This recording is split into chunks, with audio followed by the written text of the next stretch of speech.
Hello बच्चों, let's read this question and the question says that in figure ABCD is a rhombus. First, is AB equal AD? Why? Second, is BC equal DC? Why? Third, is triangle ABC congruent triangle ADC? Why? Fourth, is angle BAC equal angle DAC? Why?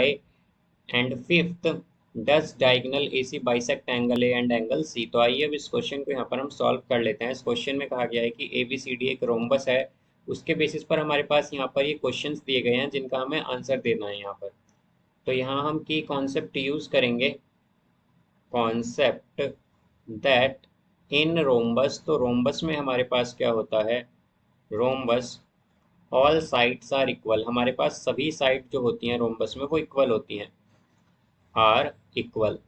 तो यहाँ पर अगर सभी side equal हैं तो इसका मतलब क्या हुआ हमारे पास कि ए बी इक्वल होगी बी सी के, ए बी इक्वल होगी बी सी के, बी सी इक्वल होगी सी डी के, सी डी इक्वल होगी डी ए के।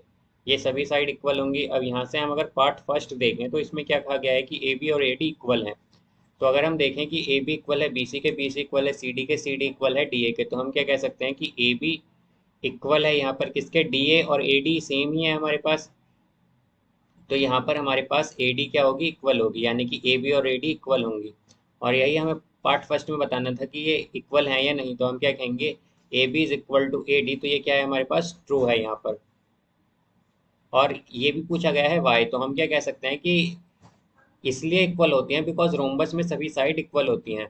तो हम क्या कहेंगे, in rhombus, rhombus all sides are equal. सभी साइड क्या होती हैं, इक्वल होती हैं, इसलिए यहाँ पर ये इक्वल है, आर इक्वल। अब इसी तरह अगर सेकंड पार्ट देखें तो इसमें क्या कहा गया है हमसे, इसमें हमें बताना है कि BC और DC इक्वल हैं। तो हम देख सकते हैं कि हमारे पास क्या आया था, BC और CD इक्वल हैं, तो यानी कि BC इक्वल CD और DC सेम ही है, तो हम इसे क्या लिख सकते हैं, BC is equal to CD। तो हमारे पास ये भी क्या हो गया, ट्रू हो गया यहाँ पर। और अगर हम देखें तो हमारे पास क्या रीजन रहेगा, सेम रीजन रहेगा कि in rhombus all sides are equal. तो हम क्या कहेंगे, यहाँ पर भी यही रीजन होगा, in rhombus, rhombus all sides are equal. सभी साइड इक्वल होती हैं, इसलिए यहाँ पर ये क्या होंगी, इक्वल होंगे। अब इसी तरह अगर हम पार्ट थर्ड देखें इसका, तो इसमें हमसे कहा गया है that triangle ABC congruent triangle ADC. तो अगर हम कंसीडर करें in triangle ABC and triangle ADC, ADC, तो अब इसमें हम देख सकते हैं कि हमारे पास ए बी जो है वो इक्वल होगी ए डी के, बिकॉज हमारे पास क्या आया था, A B equal B C equal C D equal D है यहाँ पर, तो इसलिए ए बी और ए डी इक्वल होंगी ये।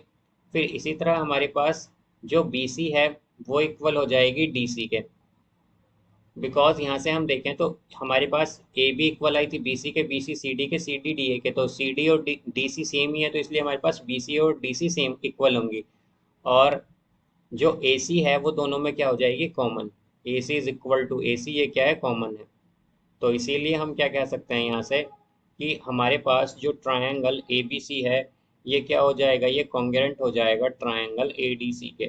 तो ये दोनों ट्रायंगल कॉन्ग्रुएंट है, ये यहाँ पर हमें थर्ड में यहाँ पर बताना था। तो हम क्या कहेंगे कि ये भी हमारे पास ट्रू है। और रीज़न हमने बता दिया किस लिए ट्रू है ये, बिकॉज ए बी इक्वल है ए डी के, बी सी इक्वल है डी सी के, और हमारे पास ए सी दोनों में कॉमन है, इसलिए क्या है, दोनों ट्राइंगल कॉन्ग्रुएंट है।